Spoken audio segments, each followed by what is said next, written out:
nacida en el seno de la Edad Dorada, en la familia más acaudalada de América, con una fortuna que superaba la de los monarcas, cimentada sobre los pilares del acero y el vapor, su nombre era Consuelo Vanderbilt. Con apenas 10 años, se le obligaba a llevar corsés con varillas de acero por la espalda, con el fin de mantenerla tan erguida como una estatua. Se le inculcó la importancia de sonreír, de realizar reverencias con la debida gracia, de obedecer sin cuestionar y de jamás expresar sus verdaderos pensamientos. La razón era clara, no estaban educando a una hija, estaban, de hecho, forjando a una duquesa, persiguiendo con ahínco un título nobiliario. A los 17 años, Consuelo desafió las normas establecidas al enamorarse. Su madre, ante esta situación, se derrumbó dramáticamente, llegando a afirmar que se estaba muriendo. Consuelo fue entonces recluida, aislada, y forzada a renunciar a su amor. Posteriormente, fue, en efecto, vendida, casada con un duque británico a cambio de $10 millones y un codiciado título nobiliario. Recorrió el pasillo nupcial entre lágrimas. Su velo cubría a una joven a la que nunca se le había consultado acerca de sus propios deseos. Su esposo la calificó de útil, la engañó, la controló y la exhibió ante la sociedad como si fuera un mero objeto decorativo. Sin embargo, esta no es la historia de una duquesa pasiva. Es la crónica de lo que acontece cuando una joven, educada para ser un mero adorno social, decide transformarse en una fuerza combativa. Logró escapar. Abandonó un palacio para adentrarse en los anales de la historia, no ya como esposa o hija, sino como una influencia imparable. Compareció ante el Parlamento, batalló incansablemente por los derechos de las mujeres trabajadoras, transformó su imponente mansión en un hospital y vendió sus obras de arte para salvar vidas. Realizó lo que otras duquesas no se atreverían, pasó a la acción. Y, al final de su vida, encontró lo que ninguna corona podía concederle, ni el poder, ni los halagos, sino la paz, el amor y la libertad. Cuando el mundo intentó definirla por el oro, ella misma redactó su propio y digno final. Desde las mansiones de la Quinta Avenida hasta los palacios descoloridos de Europa, desde los bailes de debutantes hasta el Londres devastado por la guerra. Esta no es solo la historia de la heredera más rica del mundo. Es la historia de una mujer nacida símbolo que murió libre. Si disfrutan de historias como esta, les invitamos a unirse al canal. Tenemos más de 80 biografías de mujeres en el canal, y cada semana añadimos más contenido. Y ahora, adentrémonos en la historia de la prisión dorada de Consuelo Vanderbilt. Lo primero que Consuelo Vanderbilt recordó fue el retrato. Una niña pequeña con un vestido carmesí, encaje en el cuello, puños apretados alrededor de ramos demasiado grandes para sus manos. Pintado por el maestro francés Carolus Duran. Mostraba a una niña ya enmarcada, ya formada para la exhibición. Detrás de ella, una pesada cortina. Delante de ella, una audiencia que aún no podía verla. El artista la había llamado un pequeño diablo de verdad. Pero el diablo, con el tiempo, sería domado. Pulido, prensado, perfeccionado. Nació el 2 de marzo de 1877 en una riqueza inmensurable. Sin embargo, nadie lo registró. Ni oficialmente, ni con orgullo. Décadas más tarde, su tía tendría que recordar el número de la casa para que Consuelo pudiera reclamar su ciudadanía estadounidense después de la guerra. No había certificado de nacimiento, ni libro de recuerdos, ni palabras de alegría registradas. No era una niña anunciada al mundo, sino un proyecto iniciado en silencio. No era la heredera, era la ofrenda. El matrimonio había sido el espectáculo, el hogar, el monumento. Ahora Consuelo era la prueba, una niña nacida no para el amor sino para el legado. Su nombre, incluso eso, fue prestado de la amiga más cercana de su madre, Consuelo Iznaga, una heredera cubano-americana que acababa de casarse con el futuro duque de Manchester. Fue un nombre elegido por su resonancia, no por su intimidad, un nombre seleccionado para resonar en los salones de Europa. Su madre, Alba Erskine Vanderbilt, era un huracán sureño envuelto en terciopelo y ambición. Brillante, inquebrantable y precisa, se había casado en una de las familias más ricas de Estados Unidos. Y no descansaría hasta que su hija coronara ese triunfo con un título. Alba había luchado hasta la cima de la sociedad y pretendía permanecer allí. Construiría el mundo en el que viviría su hija y diseñaría a la hija para que encajara en él. Su padre, William K. Vanderbilt, era una fuerza diferente. Afable, elegante y exquisitamente distante. Criado en Europa, hablaba francés con fluidez, se convirtió en un experto en pinturas, caballos y evasión. Adoraba el mar, el establo y, finalmente, la velocidad del automóvil. La paternidad, al igual que el matrimonio, era algo que observaba a distancia. Fue Alba quien gobernó la casa. ¿Y qué casa era? En la esquina de la Quinta Avenida y la calle 52, construyó un palacio de piedra caliza tan grandioso que las casas de piedra rojiza de la ciudad parecían encogerse de vergüenza ante él. Diseñado a imagen de un chateau francés con torretas, gárgolas y arbotantes, parecía como si el Valle del Loira hubiera sido arrancado de raíz y depositado piedra a piedra en Manhattan. Dentro había salones adornados con tapices flamencos, un comedor modelado a partir del campo del paño de oro, y un salón de banquetes del tamaño de un gran salón de baile. La gran escalera se elevaba en espiral a través de nubes de querubines tallados y grotescos heráldicos, como si ascendiera a una coronación. Alba la había encargado a Richard Morris Hunt, el arquitecto de la nueva nobleza estadounidense. Cada centímetro estaba cuidado, cada detalle era intencional. Para Alba, no era un hogar, era un mensaje, una declaración de poder, una afirmación de permanencia. Para Consuelo, se convirtió en el primer escenario en el que actuaría. Bajo los candelabros y bajo vigilancia constante, aprendió a caminar erguida, hablar suavemente y desaparecer. Desde sus primeros días, fue corregida, moldeada, refinada. Su nariz era demasiado chata, su postura demasiado floja, su voz demasiado curiosa. Cuando hacía preguntas, la silenciaban. Cuando dudaba, le decían que lo intentara de nuevo con gracia. No te pido que pienses, le dijo una vez su madre. Yo pienso, tú haces lo que te dicen. A la edad de 10 años, la ataron a un corsé de acero, con una varilla a lo largo de la columna vertebral y otra a través de la frente. Siéntate derecha, le ordenaban. Quédate, quieta. Sé elegante. Sus piernas temblaban de dolor por la noche. Recordaría más tarde que los sirvientes lo llamaban los tics de Vanderbilt, como si incluso la incomodidad fuera algo indecoroso.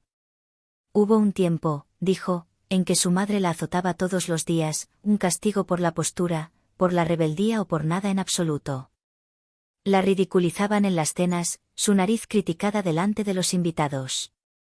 Cuando expresaba una opinión, le decían que carecía de gusto y, lo que era peor, que no tenía derecho a tenerlo. Y sin embargo, Consuelo poseía un mundo secreto, el de los libros. Mientras su cuerpo era moldeado para ser un adorno, su mente se movía a toda velocidad. En francés, alemán e inglés, devoraba la historia y las leyendas. Memorizaba La Fontaine, Fausto, y redactaba ensayos sobre las guerras púnicas.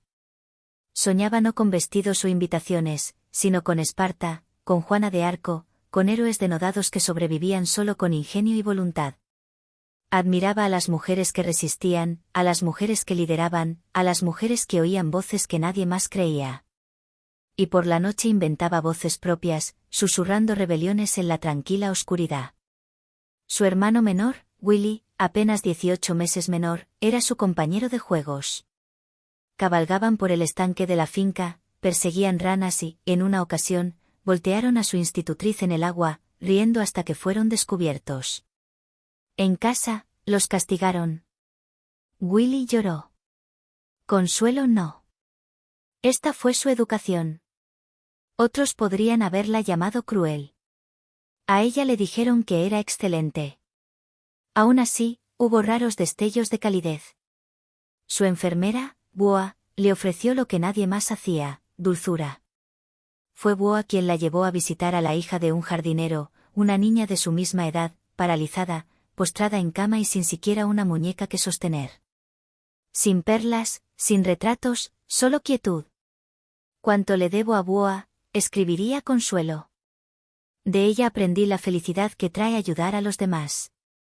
Incluso entonces, incluso de niña, había comenzado a cuestionar lo que significaba ser rica y lo que significaba ser libre. Por la noche, subía la gran escalera sola a su habitación. Las lámparas de gas detrás de ella se atenuaban.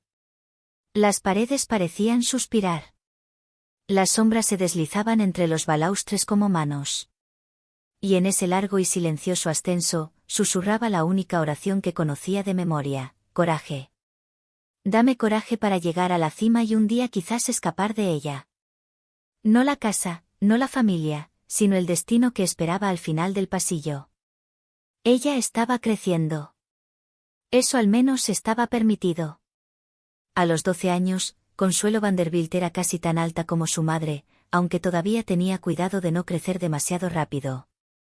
Sus miembros se estiraban con elegancia, sus rasgos se alargaban con promesa, pero su silencio permanecía. Había aprendido temprano que crecer no era lo mismo que convertirse en lo que uno era. El crecimiento podía controlarse. Convertirse en sí misma era peligroso. Y así, bajo los candelabros y la vigilancia, se transformó no en sí misma, sino en la versión que Alba requería. Cada mañana comenzaba con las clases de Rosas, un enclave de élite de media docena de niñas de las familias correctas, educadas en habitaciones privadas en lugar de asistir a escuelas. Latín y literatura, matemáticas y modales, música y dictado francés. Leían a Milton y a Virgilio. Escribían ensayos sobre el imperio y el deber mientras los carruajes pasaban afuera, el retumbar de los cascos acompasado como un metrónomo. Consuelo aprendió a asentir a las preguntas correctas y a no formular las suyas propias. Su voz, cuando la usaba, era descrita como elegante. Su andar se medía en pulgadas y postura. Cuando se sentaba, lo hacía perfectamente erguida, ya fuera para una lección, un almuerzo o la media hora asignada para conversar con su madre. Las palabras se sopesaban. Los temas se ensayaban. Las reacciones se controlaban. La casa de la Quinta Avenida se había convertido en un palacio de ensayo. No se le permitía visitar a un amigo sin permiso. No se le permitía asistir a un té sin aprobación. No se le permitía rechazar un baile, un vestido o una chaperona. Su institutriz llevaba un diario que se entregaba semanalmente. Su reflejo era pulido. Sus pensamientos se archivaban. Su destino se estaba confeccionando para la exportación. No debía enamorarse. Debía casarse bien. Su dormitorio daba a Central Park, aunque rara vez caminaba allí sin escolta. Observaba los árboles brotar en primavera, oía los carruajes pasar a la deriva al atardecer de verano y se preguntaba si alguna de las chicas que paseaban bajo los parasoles era libre o simplemente más libre. Sus libros eran sus confidentes. Leyó The Million de Floss y se vio a sí misma en la heroína que se ahogaba, intentando flotar, esperada por el deber. Volvió a leer a Dickens, especialmente a los huérfanos. Prefería a los niños pobres a las princesas. A los pobres se les permitía desear. A los 15 años, la llamaban culta. A los 16, regia. En París, los modistas le midieron la cintura, 50 centímetros. Los periódicos estadounidenses más tarde le medirían los pies, las manos, el arco del empeine. Se estaba convirtiendo no solo en una mujer, sino en una figura, una forma, un tipo. Ya no la estaban criando, la estaban posicionando. Su madre lo dijo con orgullo: no solo es hermosa, está lista. Y en la primavera de su 17º año, Consuelo fue llevada al extranjero, a Egipto, a Atenas, a los templos de la India. El yate Valiant relucía en los puertos extranjeros, sus toldos de lino ondeando al viento. En cada puerto había dignatarios y recepciones, cartas de presentación y conferencias sobre la grandeza imperial. Consuelo vio el Nilo, el Partenón, el Ganges. Vio mujeres con saris, con velos, con harapos blanqueados por el sol. Vio pobreza y ceremonia, santuarios y desiertos, y se dio cuenta de algo silenciosamente aterrador: había visto más del mundo de lo que la mayoría de las mujeres jamás verían. Y, sin embargo, no había tocado nada de él. Sus días estaban planificados. Su compañía estaba seleccionada. Vio el Taj Mahal a través de un velo de protocolo. No era una turista, Era un inventario en movimiento. Pero algo inesperado sucedió en el entretanto. Un hombre, se llamaba Winthrop Rutherford, apuesto, discreto, estadounidense, el tipo de caballero que no necesitaba probar nada porque no necesitaba tomar nada.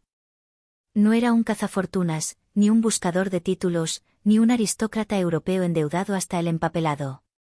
Era simplemente amable. La conoció sin guardias, le habló sin cálculo, la escuchó. Se encontraron por primera vez durante un tramo tranquilo de la gira de su familia. Quizás en París, quizás en el Cairo. La ciudad exacta se ha difuminado. Lo que siempre permaneció claro fue la calidez, la honestidad, la falta de estrategia. Él no habló con su institutriz, le habló a ella. Intercambiaron libros, pasearon por jardines, conversaron en rincones. Y cuando él le preguntó en voz baja, con nerviosismo y sinceridad, si se casaría con él algún día, ella dijo que sí. Había elegido algo por primera vez en su vida. Era secreto. Era sagrado.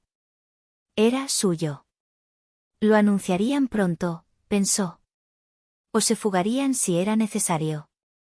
Él la seguiría a casa. Ella se enfrentaría a su madre. Quizás habría gritos. Quizás algo peor. Pero después de eso, después de una larga tormenta, llegaría la paz. Era su único acto de verdadero desafío. Pero Alba ya lo sabía. Las cartas dejaron de llegar. Los amigos dejaron de llamar. Las puertas se cerraron en sutil y sincronizada sucesión. Su institutriz se negó a hablar de él. Un lacayo fue despedido. Su agenda social fue revisada. Su padre, distante como siempre, no dijo nada. Pero su madre había dejado clara su posición: no te casarás con ese hombre. Consuelo intentó explicarse, suplicar. Se encontró con el silencio, luego con la furia. Y luego con la debilidad. Alba se desmayó. Afirmó tener palpitaciones. Llamaron a un médico. Permaneció en cama durante días, con los ojos cerrados, negándose a tomar caldo, su voz cada vez más débil y trágica. «Me matarás», susurró. «Traerás vergüenza a esta familia. Después de todo lo que he hecho por ti, ¿así me lo pagas?». Consuelo, aterrorizada, lo creyó. Winthrop Rutherford, con toda su fuerza, no pudo entrar en su casa. Sus cartas fueron interceptadas. Su nombre fue denigrado en la sociedad. Ella no pudo hablar con él ni hablar de él. Y finalmente, una tarde, mientras se encendían las lámparas y la habitación de su madre olía a lavanda y crisis, Consuelo se rindió. «Dile que no puedo», dijo. Nunca lo volvió a ver. Se casaría con el duque de Marlborough. Su nombre era Charles. Su apodo era Sunny. No era ni cálido ni brillante. 6 años mayor que Consuelo, pálido, de labios finos, con manos elegantes y una gran opinión de ellas, el duque llevaba consigo el porte de 10 generaciones de sangre inglesa y varios siglos de deudas impagadas. El palacio de Blenheim, su sede ancestral, había sido un regalo de la reina Ana al primer duque de Marlborough, construido para glorificar la guerra y ahora desmoronándose silenciosamente en su propio pasado. El tejado goteaba, el personal no cobraba, pero el nombre aún brillaba en la mente de Alba como una corona. Lo que él necesitaba era dinero. Lo que Alba necesitaba era un título. Lo que Consuelo necesitaba ya no importaba. Ella aceptó. No por esperanza, sino por agotamiento. No por amor, sino porque se había quedado sin opciones. Tenía 17 años. Su compromiso real había sido borrado. Su rebelión imaginada casi había matado a su madre. ¿Qué más quedaba? El anuncio fue inmediato. La prensa estalló. Su rostro apareció en periódicos de 2 continentes, el color de su cabello, la forma de su barbilla. Fue catalogada y debatida. Algunos informes la llamaron la novia más rica del mundo. Otros se burlaban de ella como la última exportación de América, la princesa del dólar. Fue medida como ganado, pero ataviada con motivos florales. El New York World informó, edad 18 años. Barbilla puntiaguda indicando vivacidad. Nariz ligeramente romana. Cintura 50 centímetros. Acuerdo matrimonial $10 millones. Fue descrita como una pieza de museo, mano esbelta, andar elegante, porte obediente. La gente lo llamó un cuento de hadas, un triunfo, la unión de la riqueza de América con el pedigrí de Gran Bretaña, una duquesa Vanderbilt, un palacio renovado. Nadie mencionó al hombre que ella había amado. Nadie preguntó si era feliz. En París, esa primavera, recibió 10 propuestas de matrimonio. Hombres se inclinaban, coqueteaban, escribían versos, enviaban rosas. Pero la decisión ya estaba tomada. Ya no era una niña, era un titular de periódico. El duque vino a visitarla. Cenaron juntos con una formalidad forzada. Él elogió su postura. Su madre sonrió radiante. Alba eligió la fecha, las invitaciones, el bordado del velo. Consuelo se movió entre las pruebas como una muñeca de papel. Recibió el vestido de novia de París y su primera tiara de diamantes. No sintió nada. El mundo lo llamó, el matrimonio del siglo. Ella lo llamó, supervivencia. La mañana del 6 de noviembre de 1895, la ciudad de Nueva York se llenó de binoculares. A las 9 de la mañana, miles de personas se habían reunido frente a la nueva mansión de Alba en la calle 72, hombro, con los cuellos estirados hacia las ventanas. A las 10, la policía había acordonado la manzana. A las 11, la Quinta Avenida era un muro de carruajes. Dentro de la iglesia de St. Thomas, una orquesta interpretaba a Wagner. Los reporteros afinaban sus metáforas. No llegó tarde. Se estaba ocultando. Arriba, detrás de una puerta cerrada, Consuelo Vanderbilt estaba sentada a solas con su vestido de novia, con el rostro hinchado de tanto llorar. Su corsé le apretaba las costillas. Sus guantes reposaban en su regazo como alas plegadas. El velo, metros de tul y bordados, se derramaba sobre sus hombros como niebla. Había intentado no llorar, pero las lágrimas brotaron de todos modos. Transcurrieron 20 minutos. Abajo, el duque se movía en el altar. Los invitados murmuraban. Los sugieres entraron en pánico. La orquesta seguía tocando. Había considerado huir. Esa mañana, antes de que las criadas llegaran con el desayuno, había mirado la calle y se había preguntado qué pasaría si simplemente desaparecía entre la multitud. Caminar por el parque, tomar un tren, escapar. ¿Pero a dónde iría? Winthrop se había ido. Su padre permanecía en silencio. Su madre se había recuperado. Y el mundo, este gran mundo resonante, estaba observando. Años más tarde, Alba se convertiría en una cruzada por el sufragio femenino. Se subiría a los podios y hablaría de libertad. Pero el primer voto que su hija emitió fue traicionar su propio corazón. Así que se puso de pie. Un lacayo abrió la puerta. Otro le arregló la cola. El velo le cubrió el rostro, las lágrimas ocultas debajo. Las campanas sonaron. Afuera, la multitud se agolpó. Adentro, los arcos florales goteaban rosas y crisantemos, lirios y hiedra que barrían desde la galería hasta la nave. Las hojas de palma temblaban en el calor de la luz de gas. Las puertas se abrieron y Consuelo avanzó. Nadie podía ver su rostro. Nadie podía oír su respiración. Pero ella podía oírlo todo. Cada roce de zapatos, cada tos, cada susurro. No llevaba ramo. No había llegado. Su padre caminaba a su lado, hermoso, distante. La iglesia era un paisaje onírico de riqueza y espectáculo. 1400 invitados, 60 músicos, 50 coristas, 2 obispos, y ni una sola vía de escape. Ella no había huido. Eso era todo lo que el mundo necesitaba saber. Llegó al altar, pronunció los votos, escuchó cómo cambiaba su nombre, y en algún lugar, entre los aplausos que siguieron, la niña que una vez había susurrado, coraje, con cada paso en la escalera fue reemplazada por alguien más. La duquesa de Marlborough había llegado. No se había casado con un hombre, se había casado con una dinastía. No hubo luna de miel, no en el sentido romántico, ni reclusión, ni un viaje soleado hacia la intimidad compartida. Lo que siguió fue una semana en Aidellour, la finca Vanderbilt en Long Island, familiar, señorial, pero desprovista de calidez. Eran dos casi extraños habitando un solo cuadro. Ella llevaba el título. Él, la indiferencia.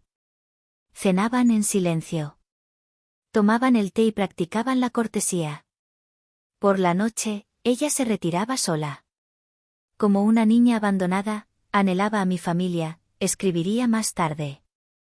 Enfrentaba la vida junto a un extraño dentro de un mundo al que no podía llegar. Luego vino el viaje. Había pocos transatlánticos a Italia en aquellos días, solo buques de carga. Abordaron una embarcación adecuada para mercancías y salmuera, no para novias. Su marido enfermó durante la travesía, física y emocionalmente ausente. Ella lo cuidó en silencio, sin quejarse. El capitán no ofreció ninguna cortesía. No había médico a bordo. El mar estaba agitado. El viaje, recordaría más tarde, pareció más largo de lo que el Atlántico merecía. Llegaron a España en pleno invierno. Madrid los recibió con vientos helados y cielos incoloros. Sevilla era sombría. Granada, aunque rica en historia, le pareció una ciudad no de pasión, sino de fantasmas. Visitaron catedrales donde las medanes llevaban capas de armiño y coronas doradas, sus ojos mirando bajo pestañas enjolladas. Le inquietaba el espectáculo del dolor, la religión envuelta en terciopelo y sufrimiento, pero no se atrevió a decirlo en voz alta. Luego vino Roma. Fue allí, entre las ruinas y las fachadas renacentistas, donde su cuerpo le falló. Cayó enferma, exhausta, pálida y débil. Un médico romano, convocado a toda prisa, ofreció un diagnóstico con la imperturbable calma de un sacerdote que administraba los últimos ritos. 6 meses, le dijo, quizás un año. Tenía 18 años y ahora quizás moría. No era la muerte lo que la aterraba. Era la idea de que su vida aún no había comenzado.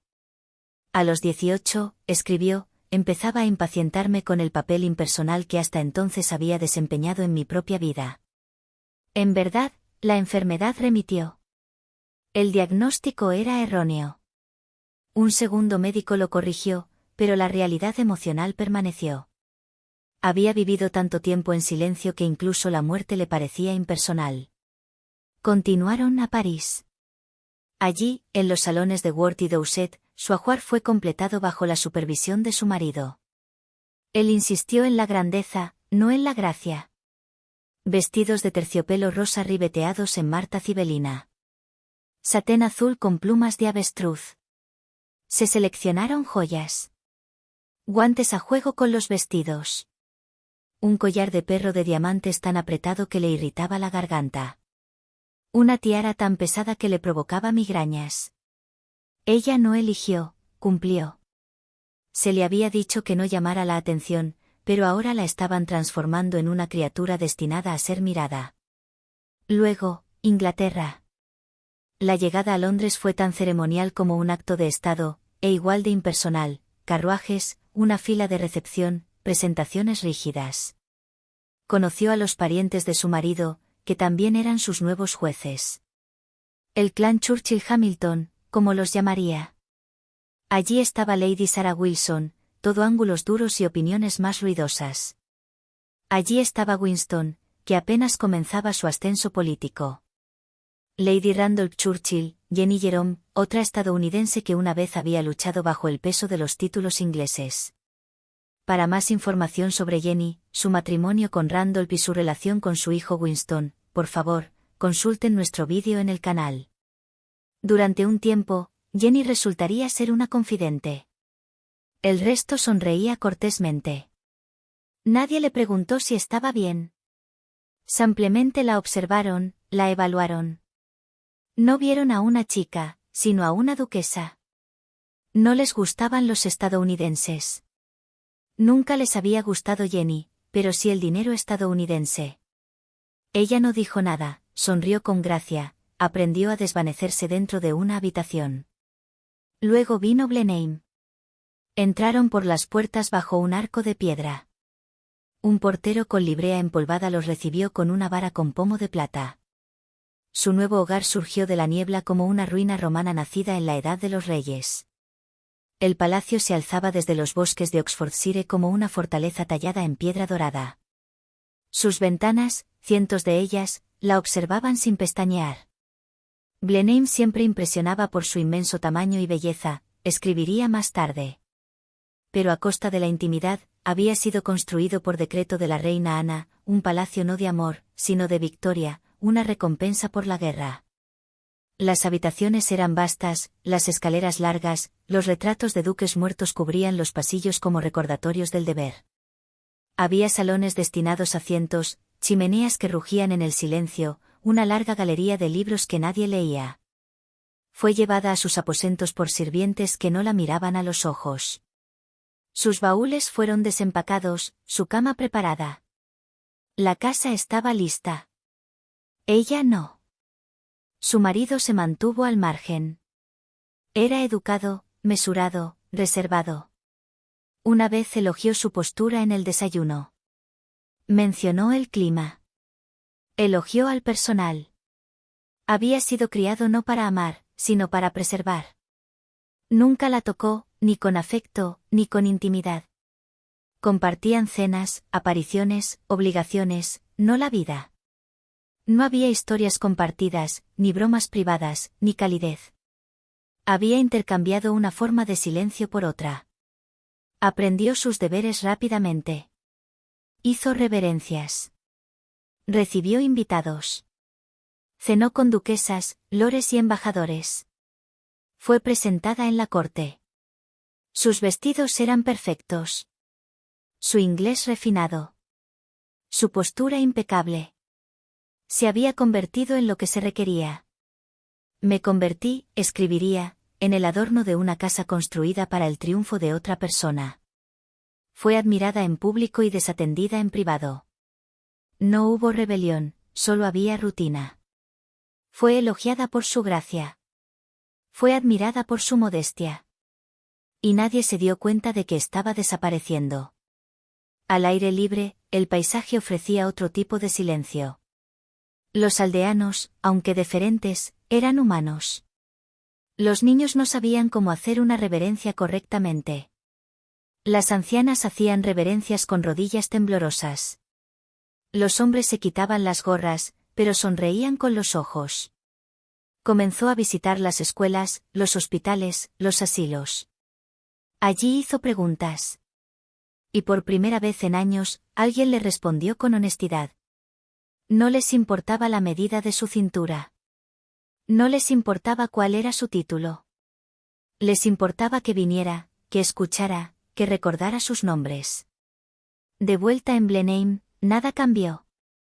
Todavía se esperaba que estuviera en el desayuno, que sonriera a los diplomáticos, que organizara fiestas en el jardín, que cogiera el brazo de su marido en eventos públicos.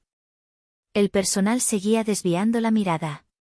Su marido seguía durmiendo en otra habitación. Su madre, desde el otro lado del mar, seguía enviando instrucciones escritas en el lenguaje del éxito. Obedecía. Actuaba. Pero algo había empezado a moverse. No ruidosamente, no visiblemente, sino silencioso, certero, vivo. Había hecho un matrimonio brillante, escribió. Había cumplido con mi deber y estaba sola. Entonces llegó su primer hijo. El parto fue largo, difícil y en gran parte privado.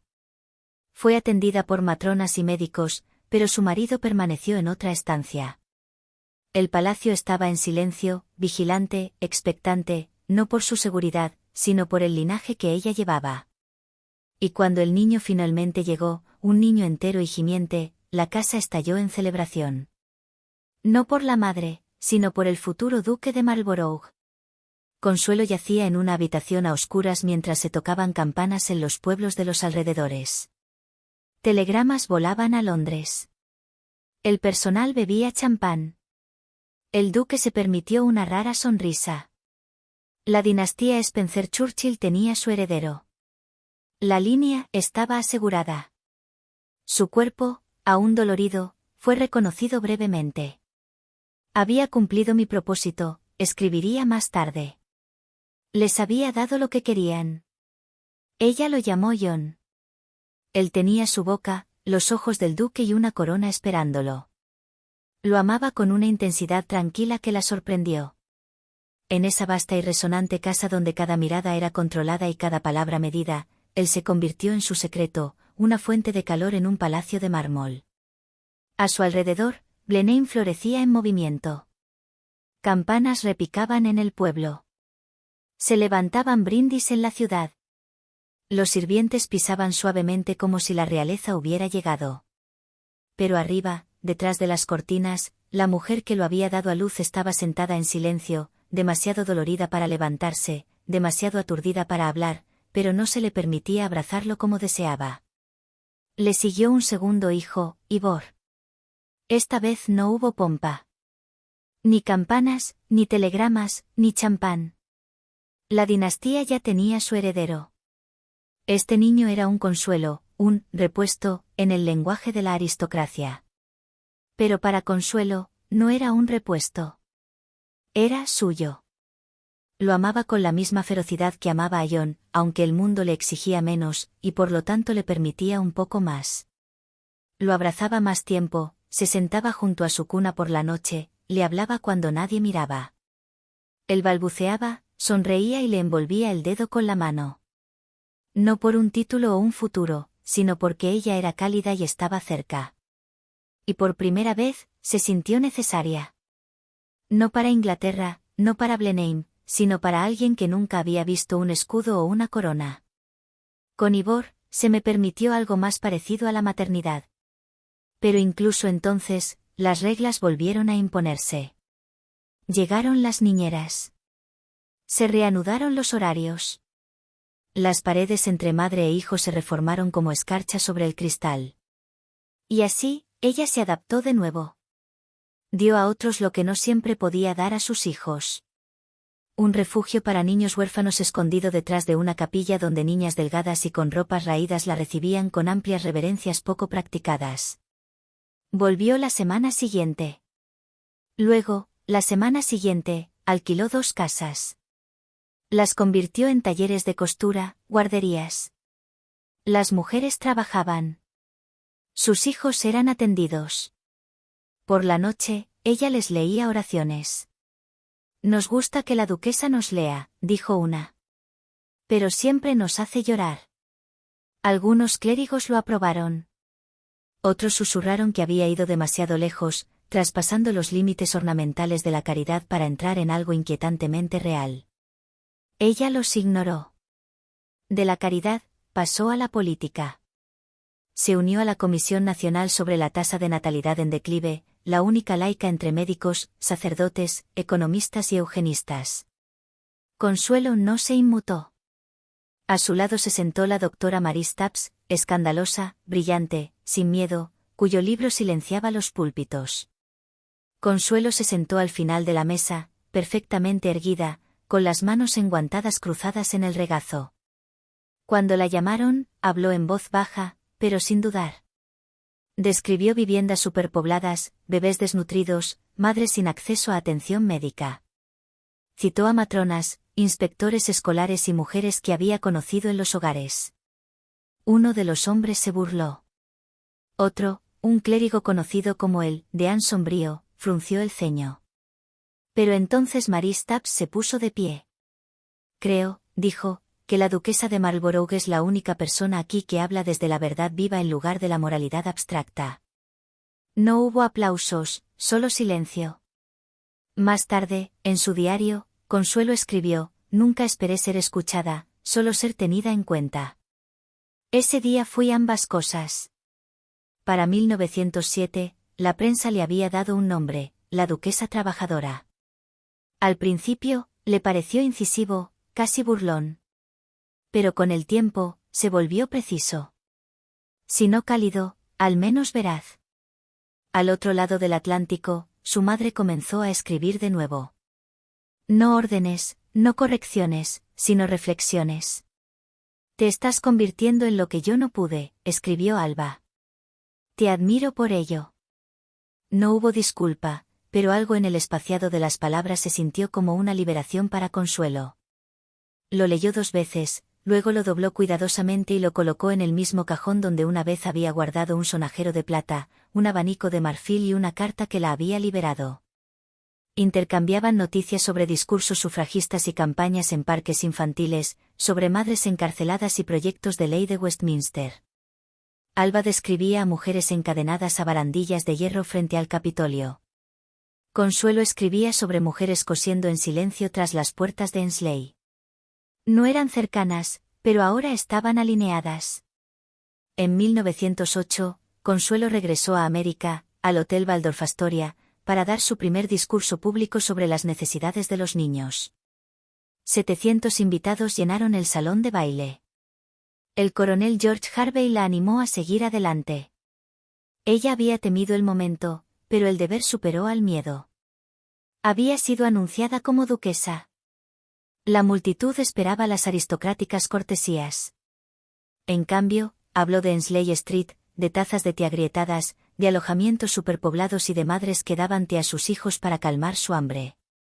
Habló lentamente, su voz baja al principio, luego más firme, más decidida.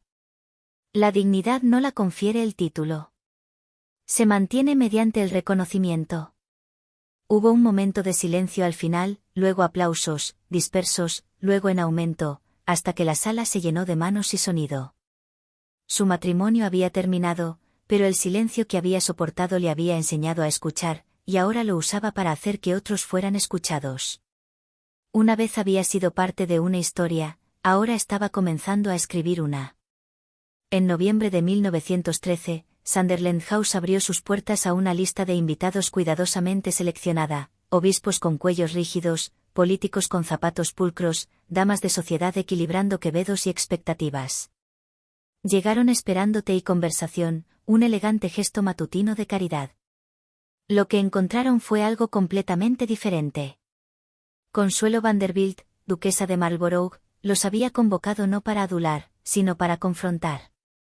Con Margaret Lawrence y Gertrude Tuckwell a su lado, presidió una conferencia diseñada no para consolar, sino para exponer.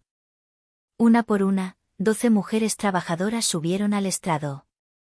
Una costurera levantó una blusa, con los dedos apretados alrededor de la tela. Una docena de camisas se gana 9 peniques, dijo. Otra voz, clara e inquebrantable, 8 chelines a la semana. Nunca he comido una cena que costara más de un penique. Nadie habló, nadie sonrió, y nadie, ni siquiera los industriales de la última fila, pudo apartar la mirada. Al final de la semana, 8 oficios adicionales habían recibido protección legal. No fue un motín. No fue un titular. Fue algo más silencioso y subversivo. La verdad, pronunciada en el lenguaje del sufrimiento, resonó en habitaciones de mármol tallado. Para Consuelo, fue un momento de claridad y colapso. Después de un discurso en Liverpool, regresó en tren a casa en silencio. Sus extremidades dolían, su respiración era superficial. Una botella de agua caliente le calentaba los pies, pero aún temblaba. Y a medida que el campo se deslizaba en el crepúsculo y la niebla, sus pensamientos se volvieron inevitablemente hacia su madre. Alba Vanderbilt, quien una vez fue su tormento, había cambiado. La viudez no la había ablandado, sino reorientado. Alba se había lanzado al movimiento sufragista con la misma fuerza que una vez había usado para moldear la espalda de una debutante. Pero esta vez la ambición no era personal, era política. Marchaba, financiaba, organizaba y, sorprendentemente, invitó a Consuelo no como alumna sino como socia.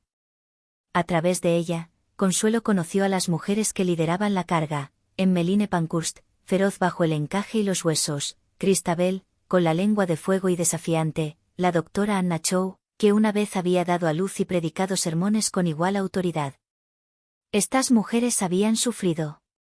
Algunas habían pasado hambre. Algunas habían sangrado y ninguna pedía permiso. Una carta de Alba se le quedó grabada. En respuesta a un comité de Nueva York que debatía cómo rehabilitar mejor a las cortesanas, Alba escribió: preguntar qué hacer con la joven cortesana es empezar por el lugar equivocado. Arresten a los hombres que crean la necesidad. Que su culpa financia a las mujeres que destruyen. No era calidez maternal. Era algo más feroz, justicia sin barniz. Una mujer que una vez estuvo consumida por el estatus ahora abogaba por lo invisible y lo descartado. En 1913, Consuelo estuvo a su lado en la Alianza Internacional por el Sufragio Femenino en Budapest, escuchando a Anna Chow predicar bajo techos abovedados. Por primera vez, su trabajo se sintió compartido, no escenificado, no ensayado, sino real. Luego vino la guerra. Había reservado pasaje en el Kaiser Wilhelm II, con salida prevista para el 3 de agosto de 1914. El 2 de agosto, el viaje fue cancelado. Las advertencias se extendieron por las líneas navieras. Las rutas cambiaron. Las banderas neutrales se izaron más alto. Submarinos merodeaban por aguas conocidas. 3 días después, abordó un vapor americano brillantemente iluminado. Otros barcos pasaban en la oscuridad, sus cascos desprovistos de identidad. Sus hijos seguían en Eton. Blandford, con apenas 17 años, ya había sido medido para la guerra. El Fondo de Ayuda de Guerra de Mujeres Americanas le pidió que sirviera. Ella dijo que sí. En cuestión de meses, dirigió la apertura de hospitales en Devon y Londres. Organizó comités, recaudó fondos y capacitó a mujeres para ocupar puestos vacantes por los hombres alistados. Cuando surgían propuestas, la señora Whitney Warren simplemente preguntaba: ¿cuánto necesita? Y lo prometía. Para 1915, Sunderland House se había convertido en un punto de encuentro para los arquitectos invisibles de la guerra. Su hogar para esposas de prisioneros se convirtió en un anexo de maternidad. 18 camas para madres solteras, niñas que llevaban más que vergüenza. Una de ellas lloró junto a su recién nacido. Su marido, un afroamericano, había partido hacia el frente. La piel pálida del bebé la aterrorizaba. Una enfermera intentó tranquilizarla: los recién nacidos a menudo se ven pálidos al nacer. Su color llegará, pero el miedo al juicio, al abandono, a la incredulidad persistía. En 1916, Consuelo dio la Priestley Lecture sobre mortalidad infantil. No habló en abstracciones. Comenzó con una cruda verdad: 1 de cada 8 niños nacidos en Gran Bretaña muere antes de su primer cumpleaños. En los barrios más pobres de Londres, la cifra era peor. Las enfermedades proliferaban. Los bebés eran envueltos en periódicos para abrigarse. Las clínicas rechazaban a las solteras y Consuelo nombró lo que otros no harían: enfermedades venéreas, desnutrición, vergüenza. Algunos en la audiencia se levantaron y se fueron. The Times la llamó valiente. Lanzó el fondo de joyas. Da una joya para salvar la vida de un bebé. Cartier abrió sus bóvedas. Tiaras, medallones de estaño, alianzas de boda. El broche de bufanda de Lloyd George se vendió 2 veces. 50.000 libras esterlinas entraron. Pero el dinero, aprendió, nunca era suficiente. Por cada cama de maternidad que abría, se necesitaban 10 más. Por cada niño que salvaba, otro se perdía entre las grietas. La caridad podía aliviar, pero no curar. Y la enfermedad era estructural. Políticas que castigaban, leyes que excluían, vidas invisibilizadas. Si quería cambiar las reglas, necesitaría sentarse en la habitación donde se escribían las reglas. Luego vino la política. Los principales partidos no ofrecían a las mujeres un asiento real. Así que ella ayudó a fundar el Partido Municipal de Mujeres. Sin látigo, sin máquina política, solo mujeres, viudas, con título, decididas. Cansada de esperar el permiso de otros, Alba la impulsó hacia adelante. No como adorno, dijo, sino como instrumento.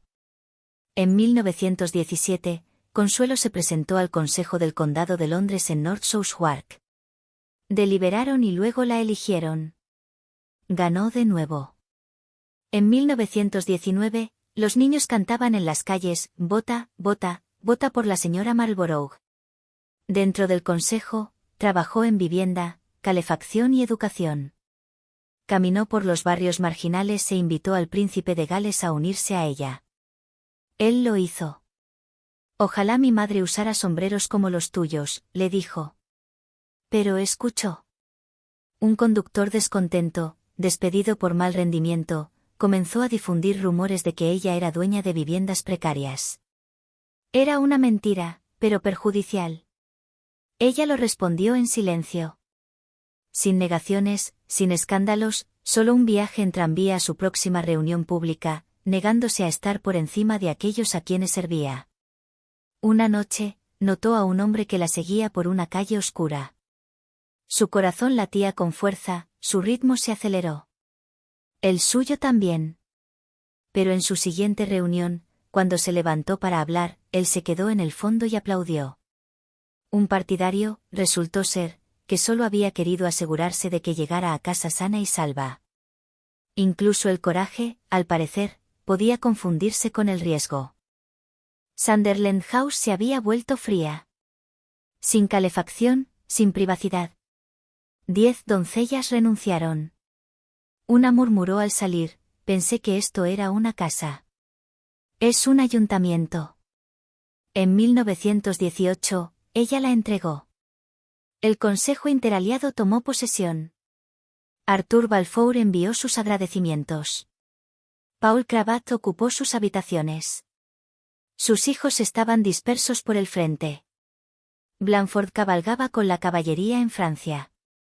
Ivor, impedido de combatir, servía en logística. Sus hermanos cruzaron el Atlántico en azul marino. Ella les escribía a todos diariamente, fielmente, sin saber cuál de las cartas podría ser la última. Crowhurst acogía a oficiales heridos. Sus pasillos resonaban con muletas, toses y un silencioso dolor. Su salón se convirtió en una sala. Su jardín, un huerto. El 11 de noviembre de 1918, las sirenas sonaron en Londres, no en señal de advertencia, sino de asombro, paz. Ella se paró en el balcón del edificio del Consejo del Condado y contempló una ciudad que había sangrado durante 4 años. Las multitudes se agolpaban, las banderas se desplegaban. El aire temblaba con himnos, con alegría, con liberación. Luego los franceses pasaron, reducidos en número, solemnes en su paso. Ella no vitoreó. Lloró por París, por Verdún, por los muchachos que no regresaron y por el mundo que dejaron atrás. La paz no trajo descanso. Los titulares cambiaron. Las sirenas callaron, pero el mundo roto permaneció. Los barrios bajos seguían supurando. Las madres seguían pidiendo mantas. Las leyes seguían rezagadas con respecto a las vidas que gobernaban. Exhausta de cuerpo y espíritu, Consuelo se retiró a la villa de Alba entre cítricos y la luz mediterránea. Alba era mayor ahora, más lenta, pero no menos certera. Se sentaron en el jardín, a veces en silencio, a veces compartiendo cartas y heridas. Años de distancia y dominio se suavizaron en algo parecido a la ternura. Y en esa tranquila reconciliación, Consuelo se permitió, finalmente, descansar.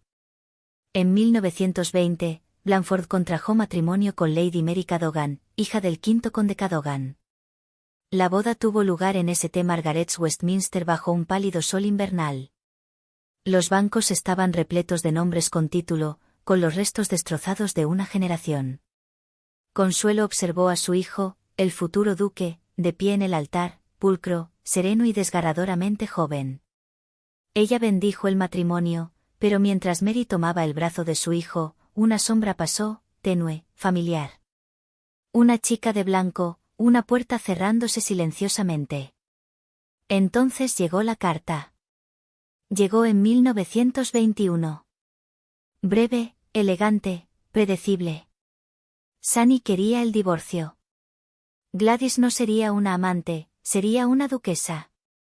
No hubo escena en el tribunal, ni escándalo en los periódicos. El divorcio se obtuvo discretamente en París. Consentimiento mutuo, sin acusaciones, sin contraacusaciones. Los titulares fueron corteses, duque y duquesa se separan amistosamente. Ella se mudó a una casa más pequeña con hiedra en las paredes y luz solar en la cocina. No había personal esperando en las puertas. Ningún lacayo flanqueaba las escaleras. Aprendió a hacerse su propio té. Se sentaba junto al fuego en sus zapatillas. Y una mañana se dio cuenta de que no había oído su nombre anunciado en semanas y nadie le había hecho una reverencia. Nadie le había pedido que sonriera. Nadie la había llamado Duquesa de Marlborough. La habían llamado Consuelo. Sunny se casó con Gladys Dick en ese verano. No hubo boda en la iglesia, ni fotografías, solo una línea en el Times. Ella la leyó una vez, luego salió a caminar. El sol era cálido.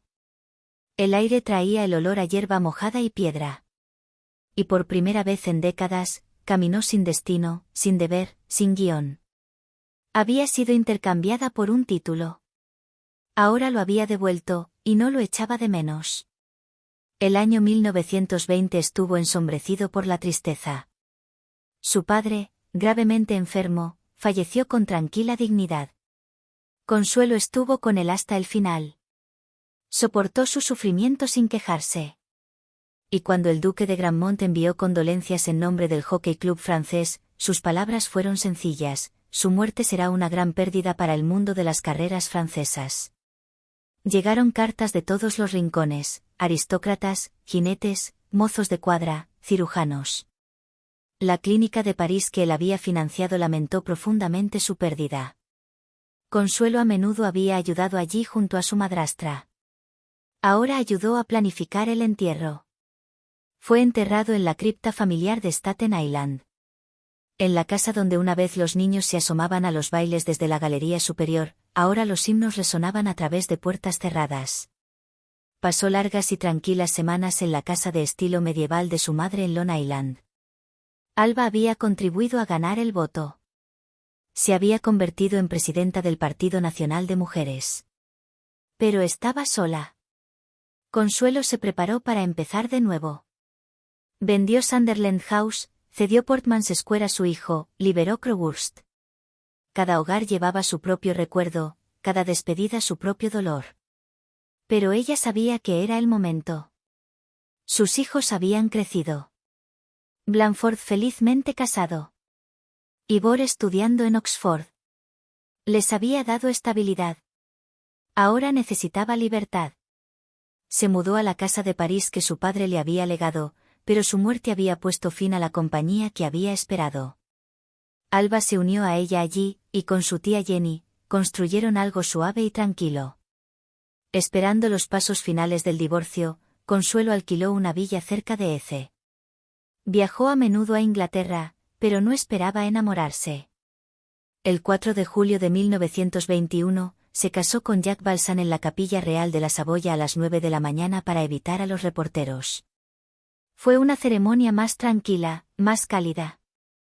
Siguieron con una ceremonia civil. El coronel George Harvey, embajador estadounidense, y el general Cornelius Vanderbilt actuaron como testigos. No hubo coronas, ni tronos, pero hubo paz. Jack era querido en todas partes. Amable, inteligente, valiente. Los niños lo amaban. También los generales, jardineros y grandes damas. Era, se dio cuenta, no un hombre que necesitara impresionar, sino uno que sabía cómo cuidar. Jack era piloto, pero antes de los aviones, volaba globos. En 1899, voló de Francia a Rusia, estrellándose en Prusia y aterrizando en la finca del barón von Vandermeer. Fue recibido cortésmente, se le mostró un monumento a la derrota francesa en Sedan y se le envió de vuelta. Compró su primer avión en 1909 y obtuvo la licencia de piloto número 18. En Marruecos, realizó vuelos de reconocimiento contra los moros, arriesgándose a ser capturado y torturado. En 1913, recibió la Legión de Honor. En la Primera Guerra Mundial, exploró durante la primera batalla del Marne. Más tarde, con el padre de Consuelo y el Dr. Gross, ayudó a establecer la Escuadrilla Lafayette, precursora de la Fuerza Aérea Americana. Se habían conocido años antes, cuando ella todavía era una recién casada y él un invitado apuesto en Blenheim durante la guerra. Una vez le había enviado una postal antes de un bombardeo, no esperaba regresar. Ahora había llegado. Su matrimonio no fue reconocido por la Iglesia Católica. En Francia, donde el catolicismo regía la sociedad, el divorcio era raro y las nuevas nupcias sin anulación estaban prohibidas. Su familia, devota y ligada a la tradición, no podía recibirla. Ella le pidió que no rompiera con ellos. Ella esperaría. Cuando en 1926, Marlborough buscó su propia anulación, llegó el momento. Con la ayuda de su madre y de su antigua institutriz, ella presentó una petición a Roma. Su abogado, Sir Charles Russell, advirtió, solo la prueba de coacción bastaría. Alba consintió como una forma de disculparse por aquella acción de hacía tanto tiempo. Admitió que había obligado a su hija a casarse contra su voluntad. El Vaticano falló a su favor. No se pasaron sobornos, solo coraje y paz. Ahora, casada por la Iglesia, Consuelo fue recibida en el seno de la familia Balsan. En el Château de Châteauroux, una vez establecido por el príncipe de Condé, los conoció a todos. Madame Charles Balsan, la tía abuela de Jack, presidió vestida de encaje y negro.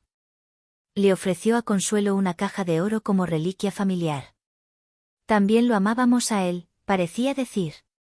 Y ahora, te amamos a ti. Más tarde, Consuelo le escribió una carta de agradecimiento. La matriarca la leyó en voz alta a la familia. Fue, recordó, un momento de verdadera reconciliación. En París, ella y Jack establecieron su hogar cerca de los verdes céspedes de los campos de Marte. Desde su ventana, observaba a los oficiales de caballería trotar al amanecer. Los niños jugaban, los lectores ocupaban bancos. El Sena relucía. La Torre Eiffel parpadeaba su mensaje al cielo. Su casa, diseñada al estilo del siglo XVIII, estaba llena de antigüedades y descubrimientos de largos paseos por los muelles. La mujer de las ropas blancas de Renoir colgaba en su salón hasta que lo vendieron en 1946 para ayudar a los niños franceses. La vida parisina era elegancia, pero no ociosidad. Consuelo organizaba almuerzos discretos con invitados literarios, Edith Wharton la visitaba con frecuencia. Presidía eventos benéficos. La embajada británica, antes propiedad de Paulina Borghese, ofrecía cenas deslumbrantes con el servicio de oro de Napoleón. Aquí se mezclaban viejas castas, Borbones, Bonaparte, republicanos.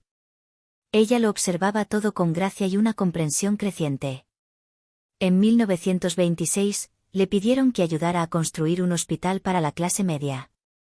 Aquellos demasiado orgullosos para la caridad, demasiado pobres para la atención privada. El lugar en la cima de la colina cerca de Vincennes había pertenecido una vez a Jan Ward. Con el doctor Albert Dubois y Bernard Flourchime, ella lideró la campaña. 360 habitaciones y una escuela de enfermería. La recaudación de fondos se convirtió en su destino. Cenas de gran premio, bailes de pavos reales, rifas con relojes Fabergé. Los músicos clamaban por actuar. Ella amaba París sobre todo en primavera. Los brotes de acacia se abrían hacia la luz. El Sena resplandecía. Los viejos pescaban sin expectativas. El mundo, por un tiempo, parecía contento. Pero fuera de los salones y las tardes soleadas, las sombras se alargaban. Francia estaba inquieta. Las huelgas se hacían más ruidosas, los trabajadores más desafiantes. Y aunque ella no los temía, podía sentir que algo cambiaba, algo solemne se acumulaba en el horizonte. La década de 1930 se desarrolló como una larga y suave exhalación. Fue una muerte tranquila.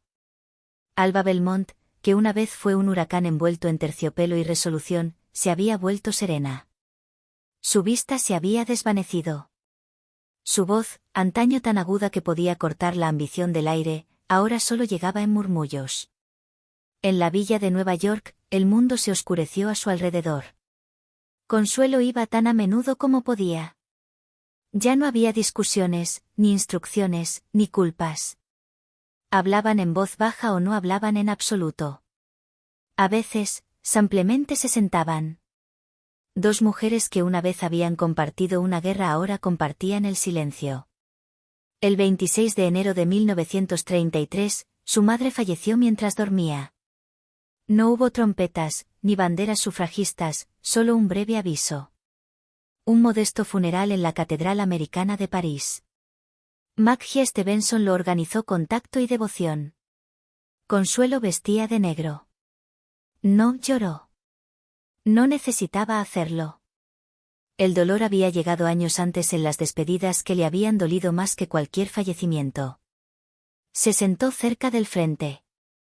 Los lirios del ataúd eran pálidos y sin perfume. El mármol bajo sus zapatos más frío de lo que debería haber sido.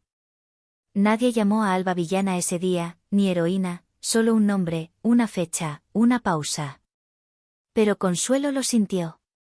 No solo la pérdida de una madre, sino el final del andamiaje sobre el que su vida se había construido. La última gran torre de su infancia había caído, y ella seguía en pie. Ella me enseñó la fuerza, escribiría más tarde. Pero fue el perdón lo que me permitió llevarla.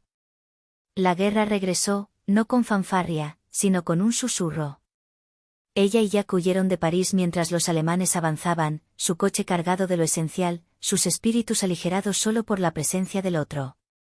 Las carreteras estaban atascadas con otros que huían, enfermeras, sacerdotes, madres con niños de ojos muy abiertos.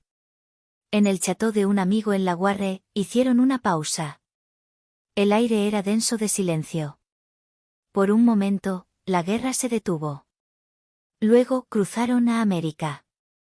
Regresó no a las mansiones de mármol de su juventud, sino a la tranquila casa de campo de su hermano. La grandeza de su niñez había desaparecido, barrida por la historia, suavizada por la memoria. América había cambiado. Ella también. Reanudó su trabajo en silencio.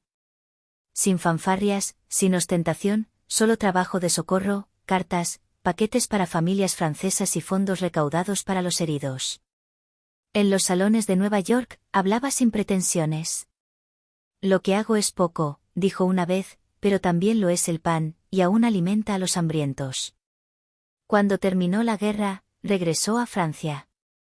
París seguía allí, aunque más esbelta en los bordes.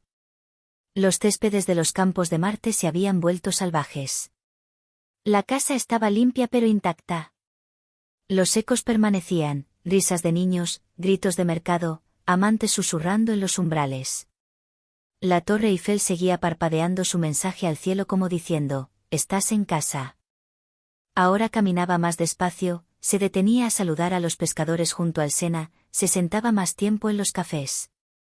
Ya no necesitaba demostrar que pertenecía. Simplemente lo hacía. Ella y Jack vivían sencilla y felizmente. Sus días transcurrían en tranquila armonía. Libros por la mañana, visitas para almorzar, paseos por la tarde, un fuego por la noche. Él envejeció a su lado. Su amabilidad nunca se atenuó, su humor intacto. Su presencia, más que cualquier título, le había dado la vida que nunca se atrevió a soñar. Y así, soltó el collar de diamantes, los retratos en los grandes salones, el nombre que una vez la había engullido.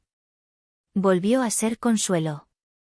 Ni la duquesa, ni el símbolo, solo la mujer que una vez había caminado detrás de un velo de oro y ahora caminaba libremente por los jardines de París.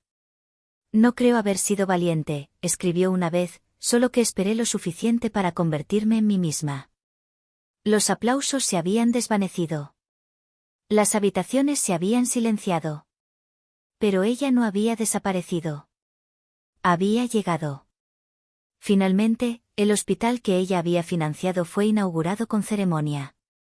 Era el mejor de Francia. En 1950, Consuelo fue nombrada presidenta honoraria. Ese mismo año, recibió la Legión de Honor.